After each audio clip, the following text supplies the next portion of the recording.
ओम शांति। 1975 की मुरलियाँ। मुरली का टाइटल है नॉलेजफुल और पावरफुल आत्मा ही सक्सेसफुल। मुरली की डेट है 10 सितंबर 1975। ज्ञान के सागर, शक्ति के सागर, सदा जागती ज्योत, अथक सेवाधारी वत्सों को निद्रा जीत बनाने वाले शिव बाबा बोले, सदा हर स्थिति में मास्टर नॉलेजफुल ज्ञान मूर्त, पावरफुल शक्ति या योग मूर्त और सक्सेसफुल सफलता मूर्त स्वयं को अनुभव करते हो, क्योंकि नॉलेजफुल और पावरफुल आत्मा की रिजल्ट है सक्सेसफुल। वर्तमान समय इन दोनों सब्जेक्ट्स याद अर्थात पावरफुल और ज्ञान अर्थात नॉलेजफुल, इन दोनों सब्जेक्ट्स का ऑब्जेक्ट है सक्सेसफुल। इसी को ही प्रत्यक्ष फल कहा जाता है। इस समय का प्रत्यक्ष फल आपके भविष्य फल को प्रख्यात करेगा। ऐसे नहीं कि भविष्य फल के आधार पर अब के प्रत्यक्ष फल को अनुभव करने से वंचित रह जाओ। ऐसे कभी भी संकल्प नहीं करना कि वर्तमान में कुछ दिखाई नहीं देता है, वह अनुभव नहीं होता है, वह प्राप्ति नहीं होती है। यह पढ़ाई तो है ही भविष्य की। भविष्य मेरा बहुत उज्जवल है। अभी मैं गुप्त हूँ, अंत में प्रख्यात हो जाऊँगा, लेकिन भविष्य की झलक, भविष्य की प्रारब्ध व अंतिम समय पर प्रसिद्ध होने वाली आत्मा की चमक अब से सर्व को अनुभव होनी चाहिए। इसलिए पहले प्रत्यक्ष फल और साथ में भविष्य फल। प्रत्यक्ष फल नहीं तो भविष्य फल भी नहीं।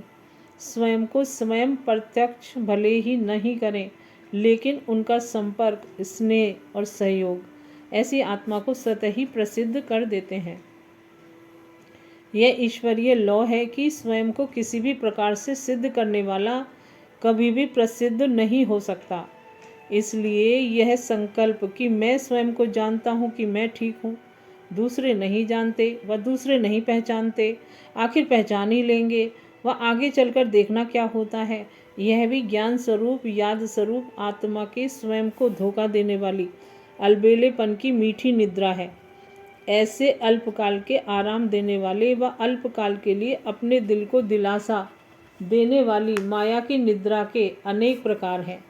जिस भी बातों में अपनी प्रारब्ध को व प्रत्यक्ष फल की प्राप्ति को खोते हो, तो अवश्य अनेक प्रकार की निद्रा में सोते हो। इसलिए कहावत है, जिन सोया तिन खोया, तो खोना ही सोना है। ऐसे कभी भी समय पर सफलता पा नहीं सकते, अर्थात सक्सेसफुल बन नहीं सकते। सारे कल्प के अंदर सिर्फ इस संगम युग को ड्रामा प्लान अनुसार वरदान है। कौन सा? संगम युग को कौन सा वरदान है? प्रत्यक्ष फल का वरदान सिर्फ संगम युग को है। अभी अभी देना, अभी अभी मिलना। पहले देखते हो फिर करते हो, पक्के सौदागर हो। संगम युग की विशेषता है कि इस युग में ही बाप भी प्रत्यक्ष होते हैं, ऊंचे से ऊंचे ब्राह्मण भी प्रत्यक्ष होते हैं। आप सबके 84 जन्मों की कहानी भी प्रत्यक्ष होती है, श्रेष्ठ नॉलेज भी प्रत्यक्ष होती है। इस कारण ही प्रत्यक्ष फल मिलता है। प्रत्यक्ष फल का अनुभव कर रहे हो। प्रत्यक्ष फल प्राप्त होते समय भविष्य फल को सोचता रहे। ऐसी आत्मा को कौन सी आत्मा कहेंगे? ऐसी आत्मा को मास्टर नॉलेजफुल कहेंगे, या यह भी एक अज्ञान है? किसी भी प्रकार का अज्ञान, उसको अज्ञान की नींद कहते हैं। अपने आप को चेक करो कि किसी भी प्रकार के अज्ञान नींद में सोए हुए तो नहीं हो। सदा जागती ज्योति बने हो। जागने की निशानी है जागना अर्थात पाना। तो सर्व प्राप्ति करने वाला सदा जागती ज्योत हो। सदा जागती ज्योति बनने के लिए मुख्य कौन सी धारणा है जानते हो? जो साकार बाप में विशेष थी, वह बताओ। साकार बाप की विशेष धारणा क्या थी? जागती ज्योति बनने के लिए मुख्य धारणा चाहिए अथक बनने की। जब थकावट होती है तो नींद आती है। साकार बाप में अथकपन की विशेषता सदा अनुभव की। ऐसे फॉलो फादर करने वाले सदा जागती ज्योति बनते हैं। यह भी चेक करो कि चलते चलते कोई भी प्रकार की थकावट अज्ञान की नींद में सुला तो नहीं देती। इसलिए कल्प पहले की यादगार में भी निद्राजीत बनने का विशेष गुण गाया हुआ है। अनेक प्रकार की निद्रा से निद्राजीत बनो। यह भी लिस्ट निकालना किस किस प्रकार की निद्रा निद्राजीत बनने नहीं देती। जैसे निद्रा में जाने से पहले निद्रा की निशानियां दिखाई देती हैं, उस नींद की निशानी है उबासी और अज्ञान नींद की निशानी है उदासी। इसी प्रकार निशानियां भी निकालना। इसकी दो मुख्य बातें हैं, एक आलस्य, दूसरा अलबेलापन। पहले यह निशानियां आती हैं, फिर नींद का नशा चढ़ जाता है। इसलिए इस पर अच्छी तरह से चेकिंग करना। चेकिंग के साथ चेंज करना, सिर्फ चेकिंग नहीं करना, चेकिंग और चेंज दोनों ही करना। समझा? अच्छा, ओम शांति। नेक्स्ट मुरली है। मुरली का टाइटल विश्व परिवर्तन ही ब्राह्मण जीवन का विशेष कर्तव्य है। मुरली की डेट 13 सितंबर 1975। विश्व परिवर्तक, विश्व कल्याणकारी, सदा साक्षी स्वरूप शिव बाबा विश्व परिवर्तन में सहयोगी बच्चों को देख बोले। विश्व का रचयिता बाप आज अपने सहयोगी विश्व परिवर्तक श्रेष्ठ आत्माओं को देख रहे हैं। जैसे बाप विश्व को परिवर्तन करने के लिए निमित्त है, वैसे ही आप सब भी सदा अपने को इसी कार्य के निमित्त समझ चलते हो। सदा यह स्मृति कायम रहती है कि मुझे परिवर्तन करना है। विश्व को परिवर्तन करने वाले पहले स्वयं को परिवर्तन करते हैं। जो स्वयं का परिवर्तन किसी बात में नहीं कर पाते, वे विश्व के परिवर्तन का कार्य करने अर्थ निमित्त कैसे बन सकते हैं? अभी अभी बाप दादा डायरेक्शन दे कि 1 सेकंड में अपनी स्मृति को परिवर्तन कर लो, अर्थात स्वयं को देह नहीं आत्मा के स्वरूप में स्थित होकर देखो, तो स्वयं की स्मृति को 1 सेकंड में परिवर्तन कर सकते हो। ऐसे ही अपनी वृत्ति को सेकंड में परिवर्तन कर सकते हो। अपने स्वभाव और संस्कार को सेकंड में परिवर्तन कर सकते हो। अपनी आत्मा के किसी भी संपर्क को सेकंड में परिवर्तन कर सकते हो। अपने सेकंड के संकल्प को सेकंड में व्यर्थ से समर्थ में परिवर्तन कर सकते हो। अपने पुरुषार्थ की रफ्तार को सेकंड में साधारण से तीव्र कर सकते हो। अपने को सेकंड में साकार वतन से पार निराकारी परम धाम के निवासी बना सकते हो। इसको कहा जाता है परिवर्तन शक्ति। संगम युग पर विशेष खेल ही परिवर्तन का है।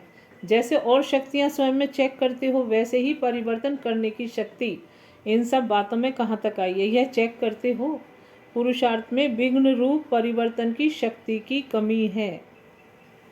सर्व प्राप्ति का आधार परिवर्तन शक्ति है। स्वयं का परिवर्तन न कर सकने के कारण जितना ऊंचा लक्ष्य रखते हो, उस लक्ष्य को प्राप्त नहीं कर सकते हो। परिवर्तन करने की शक्ति न होने के कारण चाहते हुए भी, साधन अपनाते हुए भी, संग करते हुए भी, यथाशक्ति नियमों पर चलते हुए भी, स्वयं को ब्राह्मण कहलाते हुए भी अपने से संतुष्ट नहीं। एक परिवर्तन करने की शक्ति सर्वशक्तिमान बाप और सर्वश्रेष्ठ आत्माओं के समीप जाने का साधन बन जाती है।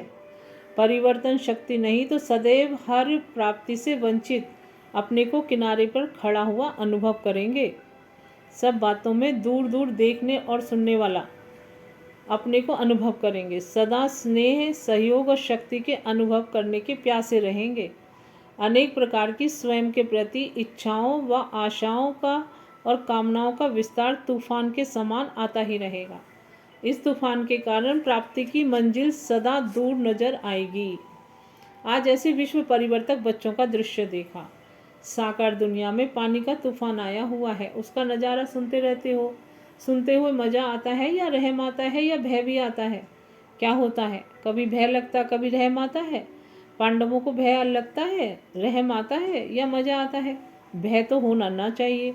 मैं फीमेल हूँ, कमज़ोर हूँ, बिना मेल के हूँ, उस समय यह स्मृति भी रॉन्ग है। अपने को अकेला कभी नहीं समझना चाहिए। अपने कंबाइंड रूप शिव शक्ति के रूप की स्मृति में रहना चाहिए। सिर्फ शक्ति भी नहीं, शिव शक्ति कंबाइंड रूप की स्थिति से, जैसे स्थूल में दो को देखते हुए वार करने के लिए संकोच होता है, वैसे ही कंबाइंड स्थिति का प्रभाव उस समय के प्रकृति और व्यक्ति के ऊपर पड़ेगा, अर्थात किसी भी प्रकार के वार करने में संकोच होगा। ना सिर्फ व्यक्ति लेकिन प्रकृति का तत्व भी संकोच करेगा, अर्थात वह भी वार नहीं कर सकेगा। एक कदम की दूरी पर सेफ हो जाएंगे। शस्त्र होते हुए भी शस्त्र, शक्तिवान होते हुए भी निर्बल हो जाएंगे।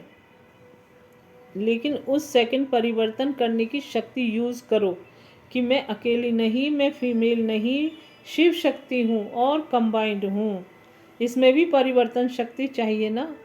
तो जो स्वयं की पावरफुल स्मृति और वृत्ति से व्यक्ति को व प्रकृति को परिवर्तन कर ले।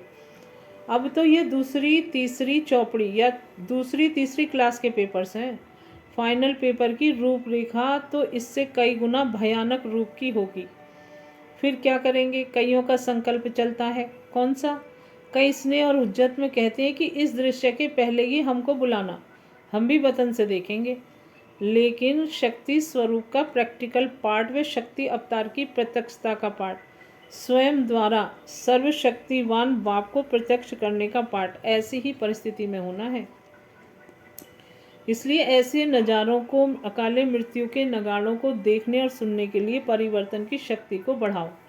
1 सेकंड में परिवर्तन करो, क्योंकि खेल ही 1 सेकंड के आधार पर है।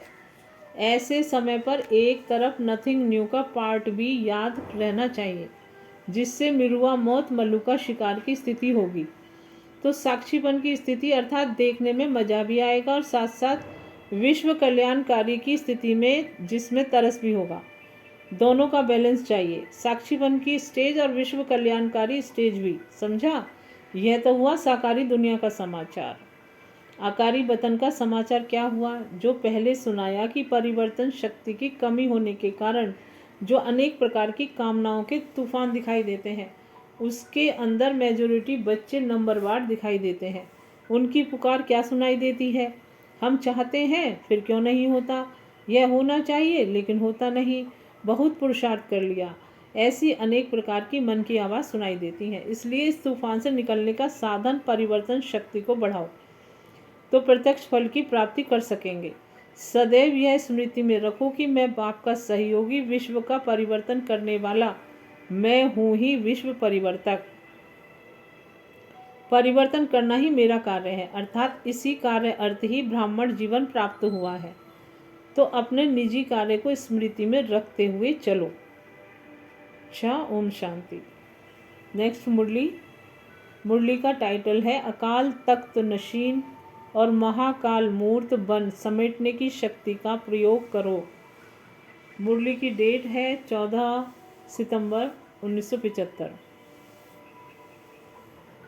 अकाल मूर्त महाकालेश्वर सर्वशक्तिवान अशरीरी शिव बाबा बोले, अपने को हर परिस्थिति से पार करने वाले शक्तिशाली स्थिति में अनुभव करते हो।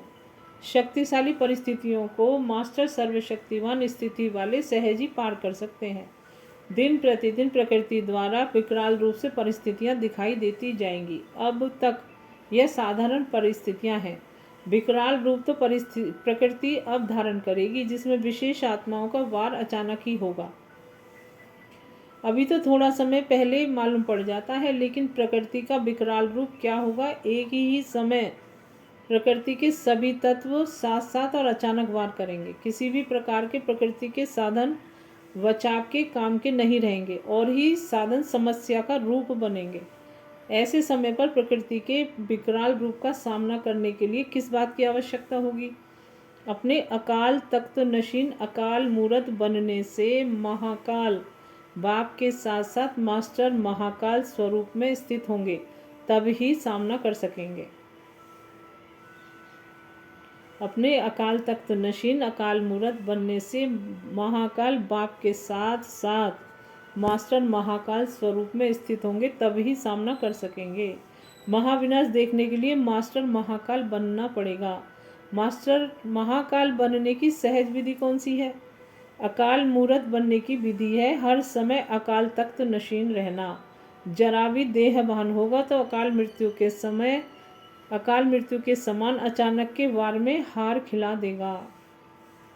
जैसे प्रकृति के 5 तत्व विकराल रूप को धारण करेंगे, वैसे ही 5 विकार भी अपना शक्तिशाली रूप धारण कर अंतिम बार अति सूक्ष्म रूप में ट्रायल करेंगे। अर्थात माया और प्रकृति दोनों ही अपना फुल फोर्स का अंतिम दांव लगाएंगे। जैसे किसी भी स्थूल युद्ध में भी अंतिम दृश्य हास पैदा करने वाला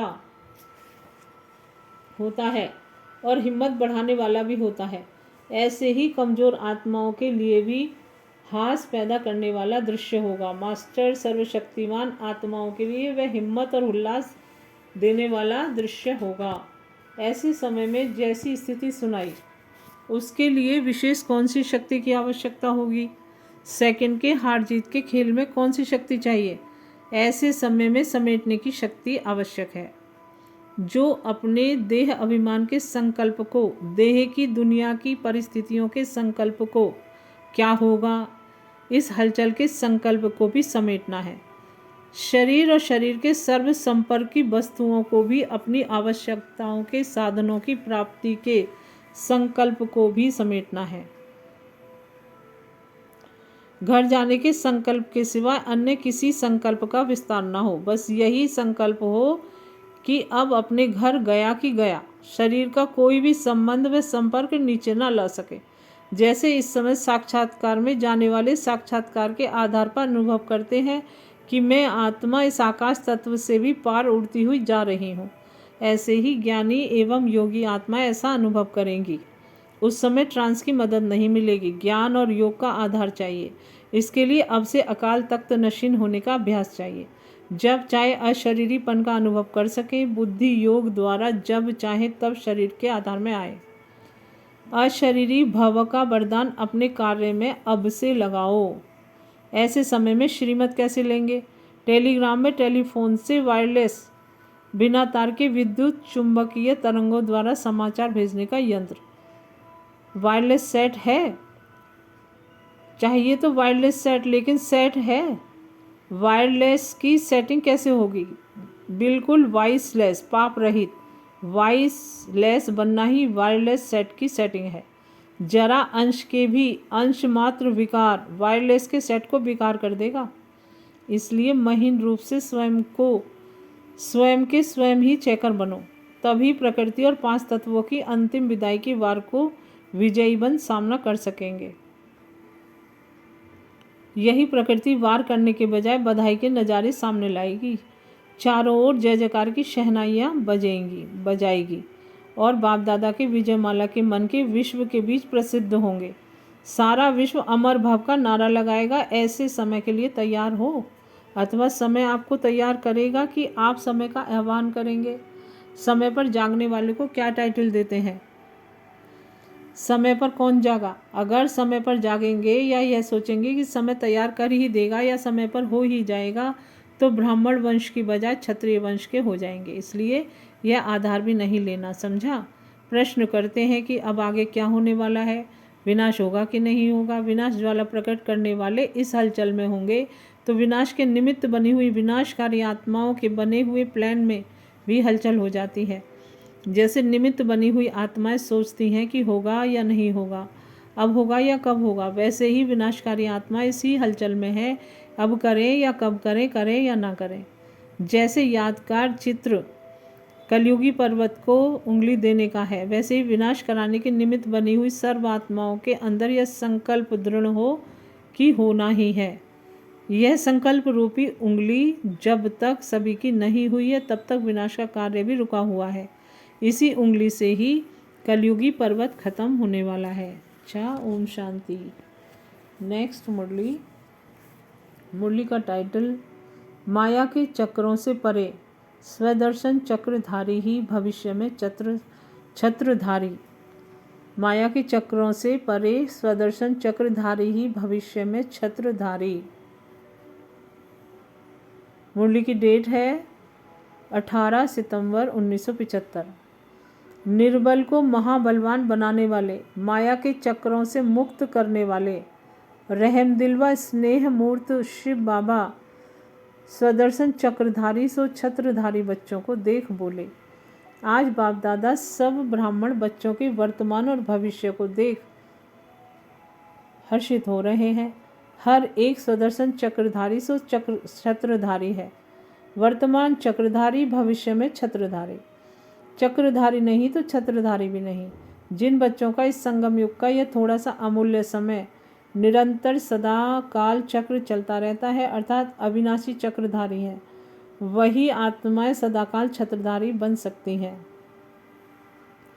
चक्रधारी बनने वाली आत्मा सदा माया अधिकारी होंगी, या माया अधिकारी आत्माएं ही बाप के बेहद वर्षे की अधिकारी बनती हैं, अर्थात सुदर्शन चक्रधारी सो छत्रधारी बनती हैं।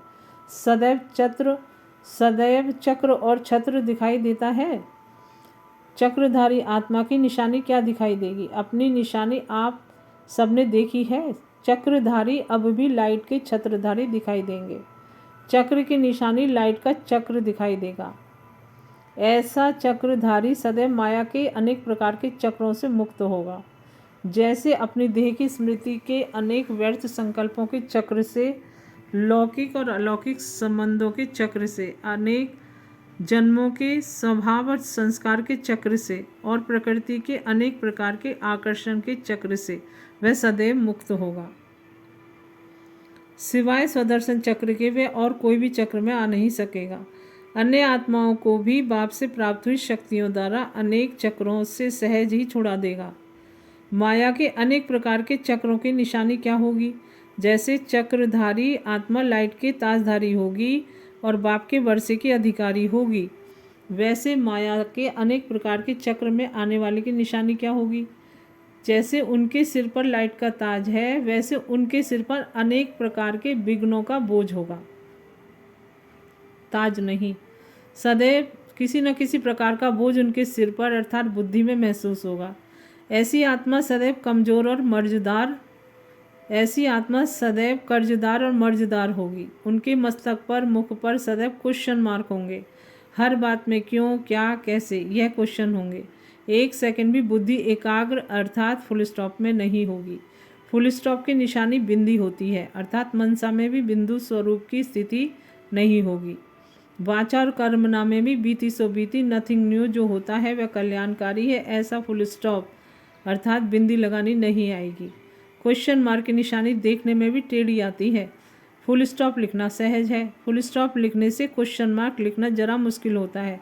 तो अनेक प्रकार के क्वेश्चन करना, चाहे स्वयं से, चाहे दूसरों से या बाप से, यही निशानी है। यह आत्मा स्वदर्शन चक्रधारी सो छत्रधारी नहीं। ऐसी आत्मा हर संकल्प में सदा स्वयं से भी क्वेश्चन करती रहेगी, क्या मैं सफलता मूर्त बन सकती हूँ? मैं सर्व के संपर्क में सफलता प्राप्त कर समीप आत्मा बनूंगी? मैं सर्व के स्वभाव संस्कारों में चल सकूंगी? सर्व को संतुष्ट कर सकूंगी? ऐसे अनेक प्रकार के क्वेश्चन स्वयं के प्रति भी होंगे और अन्य के प्रति भी होंगे। यह मेरे से ऐसे क्यों चलते? मुझे विशेष सहयोग क्यों नहीं मिलता?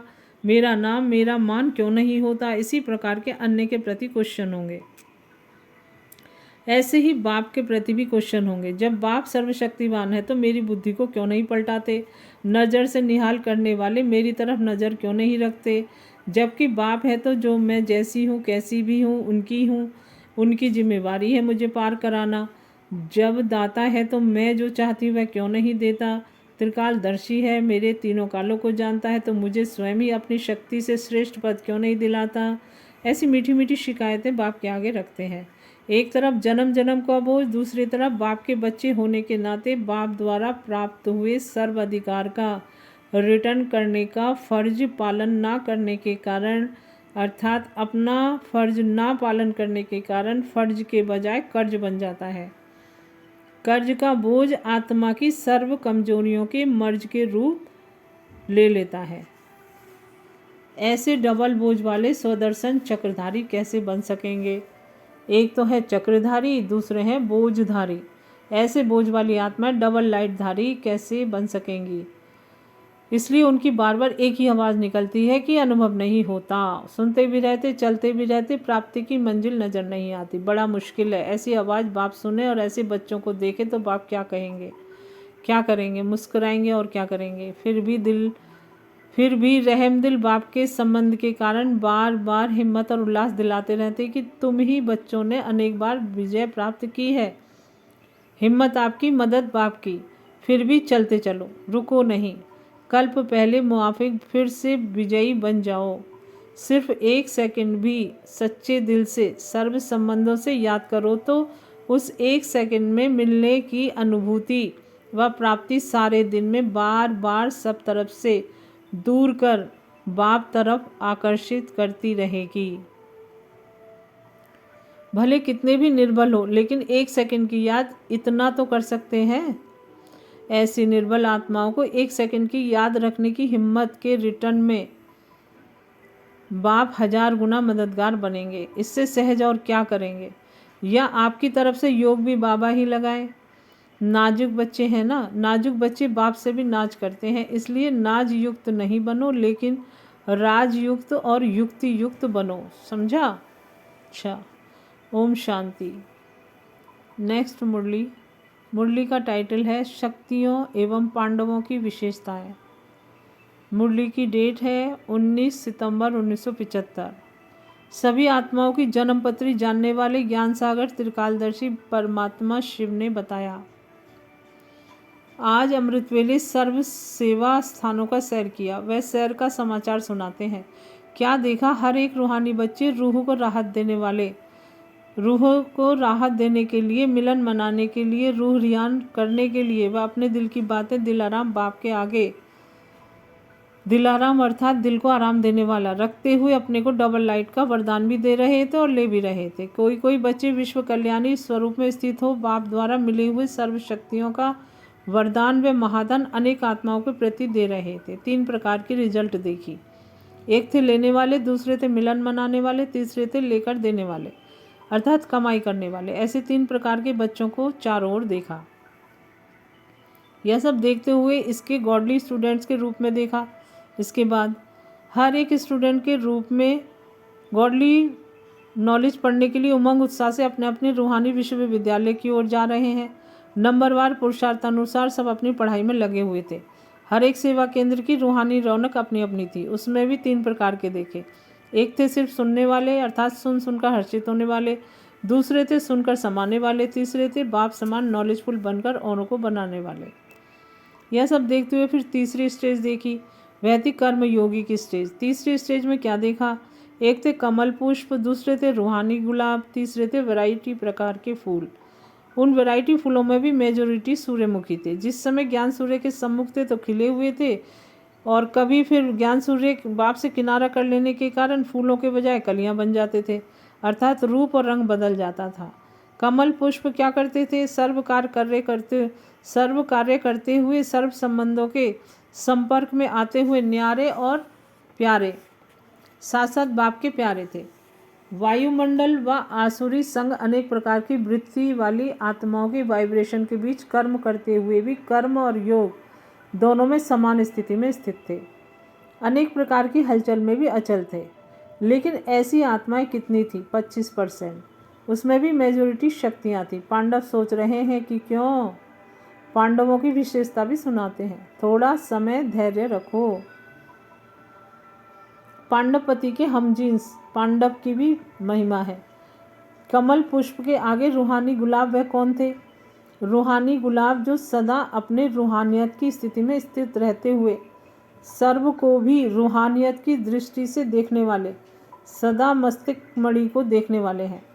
साथ साथ अपनी रूहानियत की स्थिति से सदा अर्थात हर समय सर्व आत्माओं को अपनी स्मृति, दृष्टि और वृत्ति से रूहानी बनाने के शुभ संकल्पों में रहने वाले अर्थात हर समय योगितु आत्मा, सेवाधारी आत्मा होकर चलने वाले ऐसे रूहानी गुलाब चारों ओर की फुलवारी के बीच बहुत थोड़े कहीं कहीं देखे। यह परसेंटेज कम थी। 10% वैरायटी के फूलों के अंदर एक तो सूर्यमुखी सुनाया, दूसरा क्वालिटी हर मौसम के बड़े सुंदर रंग बिरंगे फूल होते हैं। उन पर मौसम की रंग रूप की रौनक बड़ी अच्छी होती है, बगीचे की शो बढ़ा देते हैं। ऐसे मौसम के रंग बिरंगे फूलों के दृश्य बहुत देखे। रंग और रूप, यहाँ भी रूप ब्रह्मा कुमारी और ब्रह्मा कुमार का है। रंग ज्ञान का लगा हुआ है तो रंग भी है और रूप भी है, लेकिन रूहानियत कम।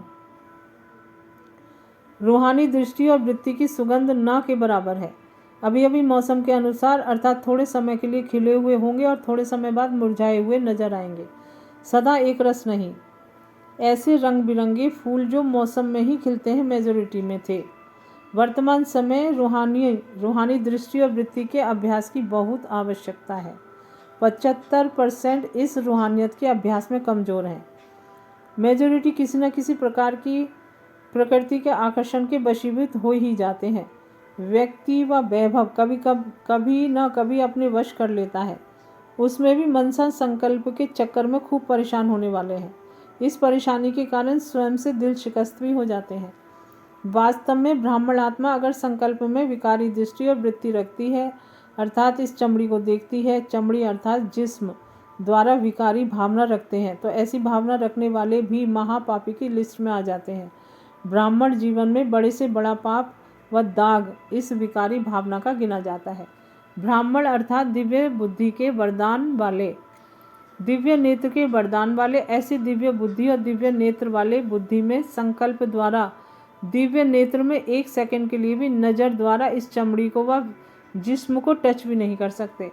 दिव्य बुद्धि का, दिव्य नेत्र का शुद्ध आहार और व्यवहार शुद्ध संकल्प है। अगर अपने शुद्ध संकल्प रूपी आधार अर्थात भोजन को छोड़ अशुद्ध आहार स्वीकार करते हो, अर्थात संकल्प के वशीभूत हो जाते हो, तो ऐसे मलेच्छ भोजन वाले मलेच्छ आत्मा कहलाएंगे, अर्थात महापापी आत्मघाती कहलाएंगे। इसलिए इस महापाप के संकल्प से भी स्वयं को सदा बचाने का प्रयत्न करो, नहीं तो इस महापाप का दंड बहुत कड़े रूप में भोगना पड़ेगा। इसलिए दिव्य बुद्धि और सदा शुद्ध आहारी बनो, समझा।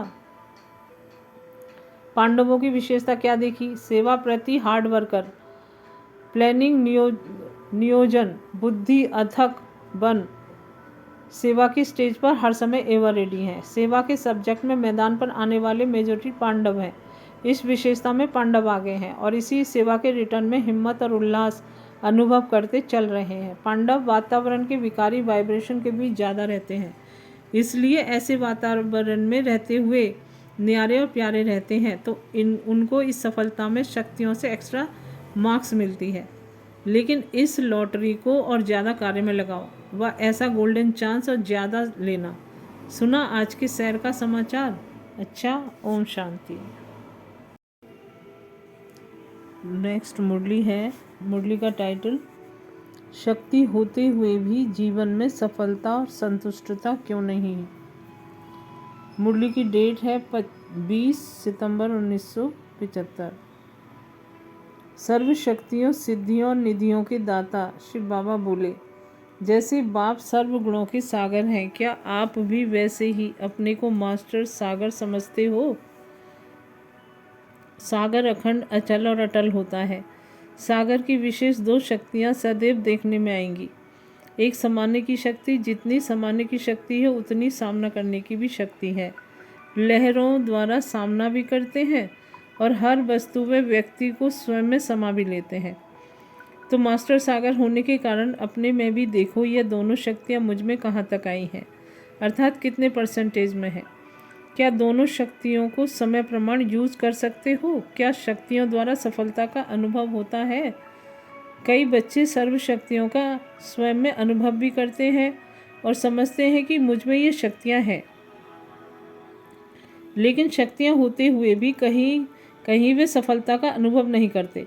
ज्ञान स्वरूप, आनंद स्वरूप, प्रेम, सुख, शांति स्वरूप स्वयं को समझते हुए भी स्वयं से सदा संतुष्ट नहीं, अथवा पुरुषार्थी होते हुए प्रारब्ध अर्थात प्राप्ति का प्रत्यक्ष फल के रूप में जो अनुभव होना चाहिए वे कभी कभी ही कर सकते हैं। सर्व नियमों का पालन भी करते हैं, फिर भी स्वयं को सदा हर्षित अनुभव नहीं करते। मेहनत बहुत करते हैं लेकिन फल का अनुभव कम करते हैं। माया को भी दासी बनाते हैं, लेकिन फिर भी कभी कभी उदासी महसूस करते हैं। इसका कारण क्या है? शक्तियाँ भी हैं, साथ साथ ज्ञान भी है, नियमों का पालन भी करते हैं, तब कमी किस बात की है कि स्वयं से कंफ्यूज रहते हैं। इसमें कमी यह है कि प्राप्त की हुई शक्ति को व ज्ञान की पॉइंट्स को जिस समय जिस रीति से कार्य में लगाना चाहिए उस समय उस रीति से यूज़ करना नहीं आता है। बाप से प्रीति है, ज्ञान से भी प्रीति है, दिव्य गुण संपन्न जीवन से भी प्रीति है, लेकिन प्रीति के साथ साथ रीति नहीं आती है। वह रीति के साथ प्रीति नहीं आती, इसलिए अमूल्य वस्तु भी साधारण प्राप्ति का आधार बन जाती है। जैसे स्थूल में भी कितना ही बड़ा यंत्र व मूल्यवान वस्तु पास होते हुए भी यूज़ करने की रीति नहीं आती है, तो उस द्वारा जो प्राप्ति होनी चाहिए वह नहीं कर पाते हैं। ऐसे ही ज्ञानवान बच्चे भी ज्ञान और शक्तियों द्वारा जो प्राप्ति होनी चाहिए नहीं कर पाते हैं। ऐसी आत्माओं के ऊपर बाप दादा को भी रहम आता है। अब वह रीति जो न आने के कारण प्राप्ति का अनुभव नहीं कर पाती, वह रीति कैसे आए? इसमें चाहिए निर्णय शक्ति। निर्णय शक्ति ना होने के कारण जहाँ समाने की शक्ति यूज़ करनी चाहिए वहाँ सामना करने की शक्ति यूज़ कर लेते हैं, जहाँ समेटने की शक्ति यूज़ करनी चाहिए वहाँ विस्तार करने की शक्ति यूज़ कर लेते हैं। इसमें संकल्प सफलता का होता है, लेकिन स्वरूप में व प्राप्ति में संकल्प प्रमाण सफलता नहीं होती है। विशेष शक्ति की प्राप्ति का मुख्य आधार क्या है? निर्णय शक्ति को तेज करने के लिए किस बात की आवश्यकता है? कोई भी यंत्र स्पष्ट निर्णय नहीं कर पाता तो उसका कारण क्या होता है? निर्णय शक्ति को बढ़ाने के लिए अपनी श्रेष्ठ स्थिति निराकारी, निरहंकारी, निर्विकारी और निर्विकल्पता की चाहिए।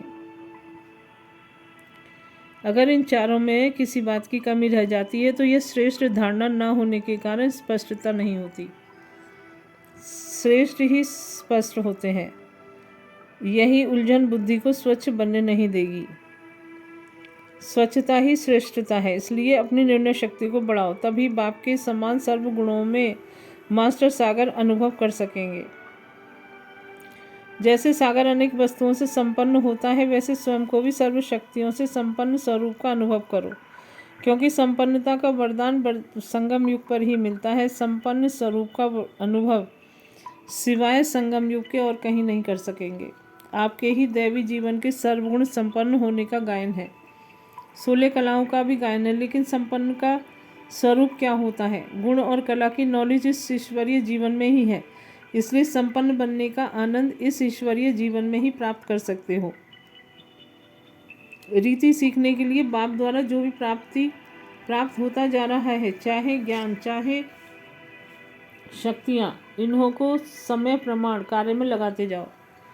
बहुत अच्छी बातें हैं और बहुत अच्छी चीज़ है, सिर्फ यह समझकर अंदर समा न लो, अर्थात बुद्धि की तिजोरी में रख ना लो। सिर्फ बैंक बैलेंस ना बनाते जाओ, या कई बुजुर्गों के मुआफिक गठरियाँ बांधकर अंदर ना रख दो। सिर्फ सुनने और रखने का आनंद नहीं लो, लेकिन बार बार स्वयं के प्रति और सर्व आत्माओं के प्रति काम में लगाते जाओ, क्योंकि इस समय की जो प्राप्ति हो रही है, इन प्राप्तियों को यूज़ करने से ईश्वरीय नियम प्रमाण जितना यूज़ करेंगे उतनी वृद्धि होगी। जैसे दान के लिए कहावत है, धन दिए धन ना खुटे, अर्थात देना ही बढ़ना है। ऐसे ही ईश्वरीय प्राप्तियों को अनुभव में लाने से प्राप्ति कम नहीं होगी, बल्कि और ही प्राप्ति स्वरूप का अनुभव करोगे।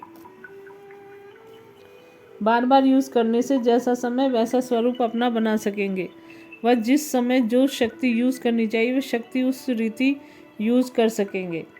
समय पर धोखा खाने से बच जाएंगे। धोखा खाने से बचना अर्थात दुख से बचना। तो क्या बन जाएंगे? सदा हर्षित अर्थात सदा सुखी खुशनसीब बन जाएंगे। तो अब अपने ऊपर रहम करके प्राप्तियों को यूज़ करके प्रीति के साथ रीति को जान करके सदा मास्टर ज्ञान सागर बनो, शक्ति का सागर बनो और सर्व प्राप्तियों का सागर बनो। अच्छा, ओम शांति। अभी नेक्स्ट मुरली का टाइटल फरिश्ता, अर्थात जिसका एक बाप के सिवा अन्य आत्माओं से कोई रिश्ता नहीं। मुरली की डेट है 21 सितंबर 1975। एक के द्वारा सर्व संबंधों के सुख की अनुभूति कराने वाले, मुश्किल को सहज करने वाले देह रूपी धरनी से सदा न्यारे करण करावनहार शिव बाबा बोले, वाहरे मैं का नशा याद है? वह दिन वह झलक फलक स्मृति में आती है? वह नशे के दिन अलौकिक थे। ऐसे नशे के दिन स्मृति में आते ही नशा चढ़ जाता है। इतना नशा, इतनी खुशी जो स्थूल पाँव भी चलते फिरते नेचुरल डांस करते हैं, प्रोग्राम से डांस नहीं। मन में भी नाच और तन भी नेचुरल नाचता रहे। यह नेचुरल डांस तो निरंतर हो सकता है। आँखों का देखना, हाथों का हिलना, पाँव का चलना, सब खुशी में नेचुरल डांस करते हैं। उनको फरिश्तों का डांस कहते हैं। ऐसे नेचुरल डांस चलता रहता है। जैसे कहते हैं कि फरिश्तों के पांव धरती पर नहीं टिकते, ऐसे फरिश्ते बनने वाली आत्मा इस देह अर्थात धरती, जैसे वह धरती मिट्टी है वैसे यह देह भी मिट्टी है ना। तो फरिश्तों के पांव धरती पर नहीं रहते, अर्थात फरिश्ते बनने वाली आत्माओं के पांव अर्थात बुद्धि इस देह रूपी धरती पर नहीं रह सकती। यही निशानी है फरिश्तेपन की। जितना फरिश्तेपन की स्थिति के समीप जाते रहते उतना देह रूपी धरती से पांव स्वतः ही ऊपर होंगे। अगर ऊपर नहीं है, धरती पर रहते हैं तो समझो बोझ है। बोझ वाली वस्तु कभी ऊपर नहीं रह सकती। हल्कापन न है, बोझ है, तो इस देह रूपी धरती पर बार बार पांव आ जाएंगे। फरिश्ता अर्थात हल्का नहीं बनेंगे। फरिश्ते के पांव धरती से ऊंचे स्वतः ही रहते हैं, करते नहीं हैं। जो हल्का होता है उनके लिए कहते हैं यह तो जैसे हवा में उड़ता रहता है, चलता नहीं है, उड़ता है। ऐसे ही फरिश्ते भी ऊंची स्थिति में उड़ते हैं। ऐसे नेचुरल फरिश्तों का डांस देखने और करने में भी मज़ा आता है। महारथी टीचर्स या नेचुरल फरिश्तों की डांस करती रहती है ना। करण करावनहार शिव बाबा ने अपने सम्मुख बैठी टीचर्स से पूछा। कोई ने कहा, बाबा माया के हाथ काट दो। अगर बाप माया के हाथ काट दे तो जो काटेगा वह पाएगा। बाप तो सब कुछ कर सकते हैं, सेकंड का ऑर्डर है, लेकिन भविष्य बनाने वालों का भविष्य कैसे बने? बाप सबके लिए कर दे या सिर्फ आपके लिए कर दे? फिर तो जैसे आज की दुनिया में रिश्वतखोर है, तो यह भी वही लिस्ट हो जाएगी। इसलिए जैसे नेपाल में भी छोटे बच्चों को खुखड़ी छुरी हाथ में पकड़ाते हैं, करते खुद हैं, लेकिन हाथ बच्चों का रखाते हैं। इतना हो सकता है, लेकिन हिम्मत का हाथ खुद जरूर रखना है। इतना तो करना है ना। यह टीचर्स की टॉपिक चर्चा का विषय। सारे दिन में कितना समय फरिश्ते रहते, कितना समय फरिश्तों के बजाय मृत्यु लोक के मानव होते हो। देवी परिवार के रिश्तों में भी फरिश्ते नहीं आते, वह तो सदैव न्यारे रहते हैं। रिश्ते सब किससे हैं? अगर कोई को सखी बनाया तो बाप से वह सखीपन का रिश्ता कम हो जाएगा। कोई भी संबंधी, चाहे बहन चाहे भाई का या अन्य कोई भी रिश्ता जोड़ा तो एक रिश्ता वह हल्का हो जाएगा। तो एक से ज़रूर वह रिश्ता हल्का हो जाएगा, क्योंकि बढ़ जाता है ना। दिल का टुकड़ा टुकड़ा हो गया तो टूटा हुआ दिल हो गया। टूटे हुए दिल को बाप भी स्वीकार नहीं करते। यह भी गुह्य रिश्तों की फिलॉसफी है। सिवाय एक के और कोई से रिश्ता नहीं, न सखा न सखी, न बहन न भाई। नहीं तो संबंध में भी आत्मा ही याद आएगी। फरिश्ता अर्थात जिसका आत्माओं से कोई रिश्ता नहीं। प्रीति जुटाना सहज है, लेकिन निभाना मुश्किल है। निभाने में ही नंबर होते हैं, जुटाने में नहीं होते। निभाना किसी किसी को आता है, सबको नहीं आता। निभाने की लाइन बदली हो जाती है। लक्ष्य एक होता है, लक्षण दूसरे हो जाते हैं। इसलिए निभाते कोई कोई हैं, जुटाते सब हैं। भक्त भी जुटाते हैं लेकिन निभाते नहीं हैं। बच्चे निभाते हैं लेकिन उसमें भी नंबरवार। कोटों में कोई, कोई में भी कोई, कोई में भी कोई, कोई में भी कोई। कोई एक संबंध में भी अगर निभाने में कमी हो गई या संबंध में जरा सी भी कमी हुई, मानो 75% संबंध बाप से और 25% संबंध कोई एक आत्मा से है, तो भी निभाने वालों की लिस्ट में नहीं रखेंगे। बाप का साथ 75% रखते हैं और कभी कभी 25% कोई का साथ लिया तो निभाने वालों की लिस्ट में नहीं आएंगे। निभाना तो निभाना, यह भी गुह्य गति है। संकल्प में भी कोई आत्मा ना आए, इसको कहते हैं संपूर्ण निभाना।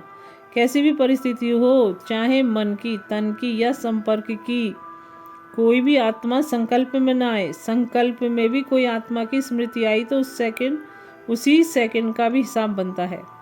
तभी तो 8 पास होते हैं। विशेष 8 का ही गायन है। जरूर इतनी गुह्य गति होगी। बड़ा कड़ा पेपर है। तो फरिश्ता उनको कहा जाता है जिसके संकल्प में भी कोई न रहे, कोई परिस्थिति में, मजबूरी में भी नहीं, सेकंड के लिए संकल्प में भी नहीं हो, मजबूरी में भी मजबूत रहे, तब है फरिश्ता। ऊंची मंजिल है, लेकिन इसमें कोई नुकसान नहीं है। सहज इसलिए है क्योंकि प्राप्ति पदम गुना होती है। जो बाप के रिश्ते से प्राप्ति होती है वह उसी सेकंड में स्मृति में नहीं आती है, भूल जाते हैं। इसलिए कोई का आधार ले लेते हैं। प्राप्ति कोई कम है क्या? मुश्किल से सहज करने वाले बाप का ही गायन है, ना कि कोई आत्मा का। तो मुश्किल के समय बाप का सहारा लेना चाहिए, ना कि किसी आत्मा का सहारा लेना चाहिए। लेकिन उस समय वह प्राप्ति भूल जाती है, कमज़ोर होते हैं। जैसे डूबते को जैसे डूबते को तिनका मिल जाता है तो उसका सहारा ले लेते हैं। उस समय परेशानी के कारण जो तिनका सामने आता है उनका सहारा ले लेते हैं, लेकिन उससे बेसहारे हो जाएंगे, यह स्मृति में नहीं रहता। अच्छा, ओम शांति। अभी नेक्स्ट मुरली का टाइटल स्वमान में स्थित होना ही सर्व खजाने और खुशी की चाबी है। मुरली की डेट 22 सितंबर 1975। सर्वात्माओं के शुभ चिंतक, अविनाशी ज्ञान, शक्ति और खुशी के खजाने देने वाले विदेही शिव बाबा बोले, आज की सभा स्वमान में स्थित रहने वाली सर्व को स्व भावना से देखने वह हर आत्मा के प्रति शुभ कामना रखने वाली है। तीनों ही बातें स्वयं के प्रति स्वमान, औरों के प्रति स्व की भावना और सदा शुभ कामना, ऐसी स्थिति सहज सदा रहती है।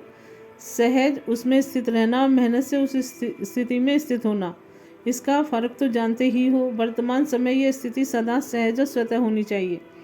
अपने को चेक करें कि सदा और स्वतः ही वह स्थिति क्यों नहीं हो पाती। इसका मूल कारण है स्वमान में स्थित नहीं रहते।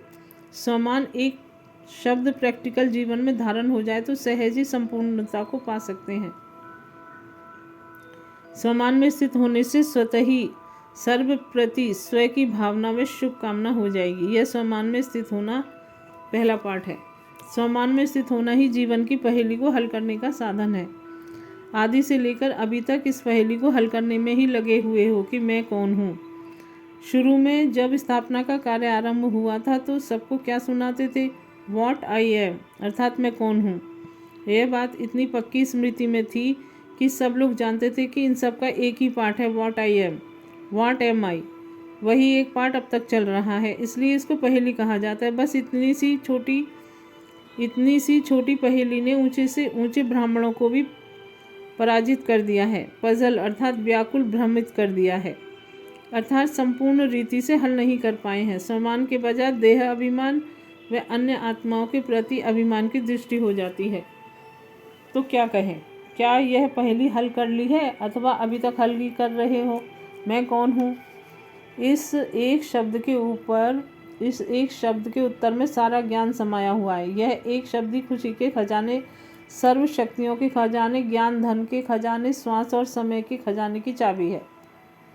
चाबी तो मिल गई है ना। जिस दिन आपका जन्म हुआ तो सर्व ब्राह्मणों को बर्थडे गिफ्ट, जन्म की सौगात मिलती है ना। तो यह बर्थडे की गिफ्ट जो आप बाप ने दी है उसको सदा यूज़ करते रहो, तो सर्व खजानों से संपन्न सदा के लिए बन सकते हो। ऐसे सर्व खजानों से संपन्न आत्मा की दिल के खुशी की उमंग में हर समय कौन सा आवाज़ निकलता है? मुख का आवाज़ नहीं, लेकिन दिल का आवाज़ क्या निकलता है? जो शुरू में ब्रह्मा बाप के दिल का आवाज़ था, कौन सा? वाह रे मैं। जैसे औरों की वाह वाह की जाती है ना, वैसे वाह रे मैं यह सम्मान के शब्द है, ना कि देह अभिमान के। तो मैं कौन हूँ कि चाबी को या तो लगाना नहीं आता या फिर रखना नहीं आता। रटना तो आता है, रखना नहीं आता, इसलिए समय पर याद नहीं आता। इस चाबी को चुराने के लिए माया भी चारों ओर घूमती है कि कहीं यह एक सेकंड भी अलबेलापन के झुटके में आए और मैं यह चाबी चोरी कर ले। जैसे आजकल के डाकू बेहोश कर देते हैं, वैसे ही माया भी स्वमान का होश अर्थात स्मृति को गायब कर बेहोश बना देती है। इसलिए सदा स्वमान के होश में रहो। अमृत वेले स्वयं को ही स्वयं यह पाठ पक्का कराओ, अर्थात रिवाइज कराओ कि मैं कौन हूँ। अमृत वेले से ही इस चाबी को अपने कार्य में लगाओ और अनेक प्रकार के खजाने जो सुनाए उनको बार बार देखो कि क्या क्या खजाना मिला है, और इस समय प्रमाण इन सब खजानों को अपने जीवन में यूज़ करो। जैसे कल सुनाए कि सिर्फ बैंक बैलेंस नहीं बनाओ, लेकिन उसे काम में लगाओ, तो सहज ही जैसी स्मृति वैसी स्थिति हो जाएगी। जैसे कल्प पहले की यादगार शास्त्र में लिखा हुआ है, बाप के लिए कहते हैं कि मैं कौन हूँ, तो सर्व में श्रेष्ठ का वर्णन किया है। ऐसे ही जैसे बाप का ऊंचे से ऊंचे भगवान का गायन है, तो भगवान बाप क्या गायन करते हैं? ऊंचे से ऊंचे बच्चे। ऐसे अपने ऊंच अर्थात श्रेष्ठ सम्मान को सदा याद रखो कि ऊंचे बाप के भी बालक सो मालिक हैं। स्वयं बाप हम श्रेष्ठ आत्माओं की माला सुमरन करते हैं। बाप की महिमा आत्माएं करती हैं, लेकिन आप श्रेष्ठ आत्माओं की महिमा स्वयं बाप करते हैं। सर्वश्रेष्ठ आत्माओं के सहयोग के बिना तो बाप भी कुछ नहीं कर सकता। तो आप ऐसे श्रेष्ठ सम्मान वाले हो। बाप को सर्व संबंधों से प्रख्यात करने वाले व बाप का परिचय देने वाली आप श्रेष्ठ आत्माएं हो। हर कल्प में ऊंचे से ऊंचे बाप के साथ ऊंचे से ऊंचे पाठ बजाने वाली हो। सबसे बड़े सम्मान की बात तो यह है कि जो संगम युग पर बाप को भी अपने स्नेह और संबंध की डोरी में बांधने वाले हो। बाप को भी साकार में आप समान बनाने वाले हो। बाप निराकार रूप में आप समान बनाते हैं और आप निराकार को साकार में आने में उसे आप समान बनाते हो और आप स्वयं बाप की सर्व महिमा के समान बनते हो। इसलिए बाप भी कहते हैं मास्टर हो। तो अब समझा कि मैं कौन हूँ। जो हूँ, जैसा हूँ वैसा ही अपने को जानने से सदा स्वमान में रहेंगे और देह अभिमान से स्वतः ही परे रहेंगे। स्वमान के आगे देह अभिमान आ नहीं सकता। तो अपने बर्थडे की गिफ्ट को सदा अपने पास संभाल कर रखो, अलबेलेपन में भूल न जाओ। इससे ही स्वतः सहज और सदा सर्व प्रति स्वयं की भावना शुभ कामना रहेगी। समझा? पहली तो सहज है ना, समझदार के लिए सहज है, अलबेली आत्माओं के लिए गुह्या है। आप सब तो बेहद के समझदार बच्चे हो। सिर्फ समझदार नहीं, लेकिन बेहद के समझदार बच्चे हो। अच्छा, ओम शांति।